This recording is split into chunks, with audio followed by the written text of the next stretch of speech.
আর সামনে কিছু রমাদান আমাদের সামনে আছে। প্রিয় বন্ধুরা, আজকে আমরা কথা বলবো রমজানের মূল শিক্ষা। রমজানের মূল শিক্ষাটা কি? আল্লাহ সুবহানাহু ওয়া তাআলা বলেছেন, ইয়া আইয়ুহাল্লাযীনা আমানু কুতিবা আলাইকুমুস সিয়াম কামা কুতিবা আলাল্লাযীনা মিন ক্বাবলিকুম লাআল্লাকুম তাত্তাকুন। আল্লাহ পাক এখানে রমজানের ফরজের কথা বললেন। শুধু আমাদের উপরে রমজানের সিয়ামটা আল্লাহ পাক ফরজ করেননি, ইতিপূর্বে অন্যান্য নবীর উম্মতদের উপরে আল্লাহ পাক রমজানের সিয়াম ফরজ করেছেন। উদ্দেশ্য কি? উদ্দেশ্য হলো রমজানের সিয়ামের দ্বারা আল্লাহ পাক বান্দার অন্তরের ভিতরে তাকওয়া তৈরি করবেন, পরহেজগার বানাবেন, মুত্তাকিন বানাবেন, লাআল্লাকুম তাত্তাকুন। তো আমরা এই তাত্তাকুন শব্দটাকে নিয়ে আমরা একটু বিশ্লেষণ করব। তো রমজানের মূল শিক্ষা হলো বান্দাকে পরহেজগার মুত্তাকিন বানাবে। তো পরহেজগার মুত্তাকিন যেহেতু বানাবে, তাহলে কিভাবে বান্দা পরহেজগার মুত্তাকিন হবে? রমজানের মূলত উদ্দেশ্য হলো, রমজানের সিয়ামের মূলত উদ্দেশ্য হলো বান্দার অন্তরকে কলুষিত মুক্ত করবে, অর্থাৎ অন্তরের অসৎ স্বভাবগুলো দূর করে সৎ স্বভাব তৈরি করে বান্দাকে বেগুনা মাসুম করে আল্লাহ পাক জান্নাতের সুসংবাদ দিবেন। এটাই হলো রমজানের সিয়ামের মূল উদ্দেশ্য। তাহলে আসুন আমরা এই রমজানের সিয়াম থেকে আমাদের কি শিক্ষা নিতে হবে, আর সেই শিক্ষায় আমরা কিভাবে মুত্তাকিন হতে পারবো, আমার এই ছোট্ট আলোচনার ভিতরে আপনারা আশা করি এই বিষয়গুলো অনুধাবন করতে পারবেন। রমজানের সিয়াম এসেছে বান্দাকে অসৎ স্বভাব দূর করে সৎ স্বভাব তৈরি করবে, অর্থাৎ গুনাহ থেকে মুক্ত করে বান্দাকে নেকির পথে পরিচালিত করবে। আমরা জানি বান্দার প্রত্যেকটা মানুষের অন্তরের ভিতরে কিছু অসৎ স্বভাব লুকায়ে থাকে। যেই অসৎ স্বভাবের ব্যাপারে আল্লাহ সুবহানাহু ওয়া তাআলা নিজে বলেছেন, কদ আফলাহা মান যাক্কাহা ওয়া কদ খাবা মান দাসসাহা। যে ব্যক্তি আত্মার অসৎ স্বভাব দূর করবে, সৎ স্বভাব আনয়ন করবে, সে ব্যক্তি সফলতা পাবে। আর যে ব্যক্তি আত্মার অসৎ স্বভাব দূর করতে পারবে না, সে ব্যক্তি সফলতা পাবে না। তাহলে বান্দার অন্তরের ভিতরে অসৎ স্বভাবগুলো কি কি? যেগুলো রোজা রেখে এই স্বভাবগুলো যদি প্রকাশ পায়, তাহলে তার রোজা হবে না। প্রিয় বন্ধুরা, আসুন আমরা এই অসৎ স্বভাব সম্পর্কে আমরা অল্প পরিসরে শুনবো এবং জানার চেষ্টা করবো। এটা আমলের নিয়তে শুনবো। প্রথমত হলো বান্দার অন্তরে অসৎ স্বভাব হলো 1 নাম্বার অহংকার। অহংকার ব্যক্তির রোজা আল্লাহর দপ্তরে কবুল হবে না, এ ব্যাপারে আমরা কিন্তু সকলেই জানি। অহংকার 4 কারণে আসে। এটা প্রত্যেকটা মানুষের কম বেশি থেকে থাকে।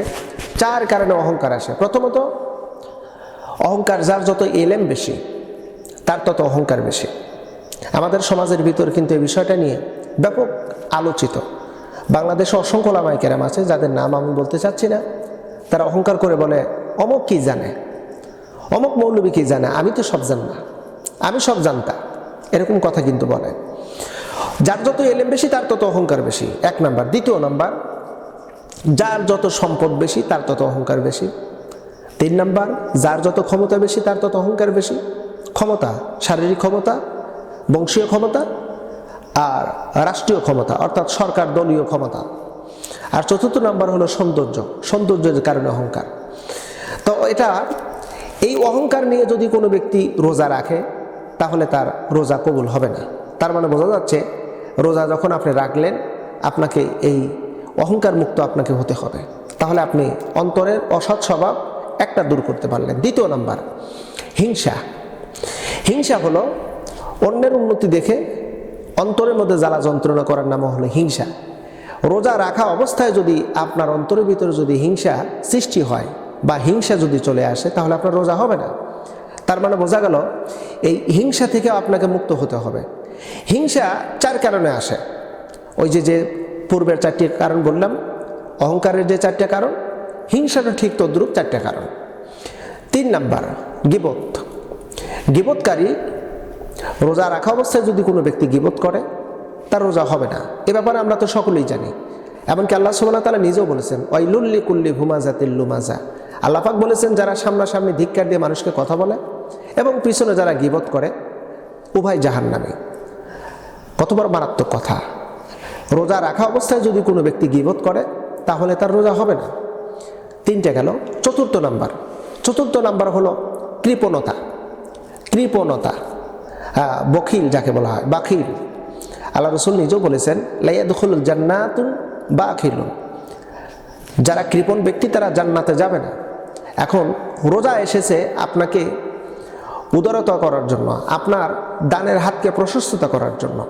এই জন্য রসুল করিম সাল্লাল্লাহু আলাইহি সাল্লাম বলেছেন, যদি কোনো ব্যক্তি রোজাদার ব্যক্তিকে ইফতারি করায় একটা খেজুর অথবা এক গ্লাস পানি দ্বারা, যে ব্যক্তি ইফতার করালো, যাকে করালো ওই রোজাদার ব্যক্তি রোজা রেখে যে পরিমাণ সোয়াব পাবে, ওই পরিমাণ সোয়াব যিনি ইফতার করালেন তার আমলনামে আল্লাহ পাক সুবহানাহু ওয়া তাআলা দিবেন। এতে রোজাদার ব্যক্তির একটি নেকিও কমতি করা হবে না। তার মানে আল্লাহ রসুল বললেন, তোমরা খাবার দানে উৎসাহিত হও, অর্থাৎ তোমাদের হাতকে, দানের হাতটা প্রশস্ত করে দাও, দানের হাত প্রশস্ত করে দাও। আল্লাহ সুবহানাহু ওয়া তাআলা নিজেও বলেছেন, আল্লাহ পাক বলেন মিম্মা রাযাকনাহুম ইনফিকুন, তোমাদেরকে যে রিজিক দেওয়া হয়েছে তা থেকে তোমরা ব্যয় করো।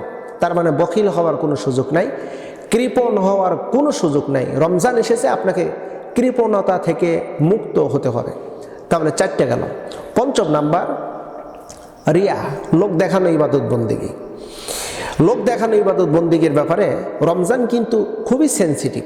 দেখেন প্রত্যেকটি ইবাদতের মধ্যে লোক দেখানো একটু আংশিক থাকে, যেমন নামাজ লোক দেখানো থাকে, দান করা লোক দেখানো থাকে, এরপরে আপনি অন্যান্য ইবাদত বন্দেগী আছে লোক দেখানো থাকে। কিন্তু একমাত্র রোজা যেটা লোক দেখানো ইবাদত হয় না, একমাত্র এই ইবাদতটা হয় শুধু আল্লাহর সন্তুষ্টির জন্য। কারণ আপনি যদি ঘরের দরজা জানালা আটকায় যদি খাবার খান দিনের বেলা, কেউ তো দেখবে না, দেখবে? কেউ দেখবে না। রোজাটা শুধু সেন্সিটিভ একটা ইবাদত, এই ইবাদতটা শুধু আল্লাহ পাকের সন্তুষ্টির জন্য। এই জন্য আল্লাহ সুবহানাহু ওয়া তাআলা বলেছেন আস-সাওমু লি ওয়া আনা আজিসু বিহি। আল্লাহ পাক বলেন রমজানের সিয়াম আমার জন্য, আর সিয়ামের পুরস্কার আমি আল্লাহ নিজে দেব। তাহলে কত সুন্দর কথা। অর্থাৎ আপনি রিয়া, এই যে রিয়া লোক দেখানো ইবাদত বন্দেগী, এটা আপনি করতে পারবেন না। রমজান এসেছে, সিয়াম এসেছে, এই লোক দেখানো ইবাদত বন্দেগী থেকে আপনাকে দূরে সরে আসতে হবে। প্রত্যেকটা ইবাদত থাকবে, প্রত্যেকটা কাজ থাকবে মহান আল্লাহ পাকের সন্তুষ্টির জন্য। এবার আসেন 6ষ্ঠ নাম্বার, যেটি আমাদের ভিতর চগলখড়ি করা। এই চগলখড়ি ব্যাপারেও রাসূল কারীম সাল্লাল্লাহু আলাইহি ওয়াসাল্লাম নিষেধাজ্ঞা করেছেন। রমজানের সিয়াম অবস্থায় যারা চগলখড়ি করবে তাদের সিয়াম কবুল হবে না, মোটেও কবুল হবে না। এরপরে আপনার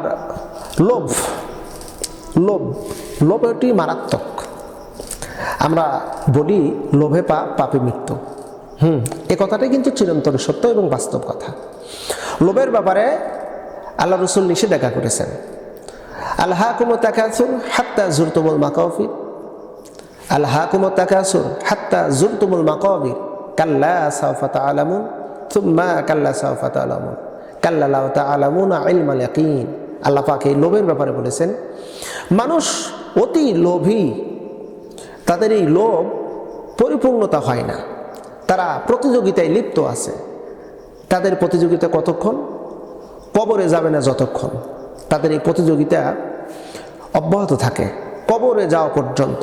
আল্লাহ পাক বলছেন কাল্লা, মোটেও ঠিক হচ্ছে না, সাওফা তা'লামুন, অতি শীঘ্রই তোমরা জানতে পারবে তোমাদের যে এই লোভটা। রমজানের সিয়াম এসেছে এই লোভ থেকে আপনাকে মুক্ত করার জন্য। প্রিয় বন্ধুরা, আসুন রমজানের যে শিক্ষা, মুত্তাকিন, এই অসৎ স্বভাবগুলো যদি দূর করতে পারি, তাহলে আমরা কেবল রমজানের যেই ঘোষণা পরহেজগার মুত্তাকিন আমরা হতে পারবো। মহান আল্লাহ সুবহানাহু ওয়া তাআলা আমাদেরকে রমজানের যাবতীয় শিক্ষা অর্জন করে বাস্তবিক জীবনে আমল করার তৌফিক দান করুন। আমিন সুম্মা আমিন।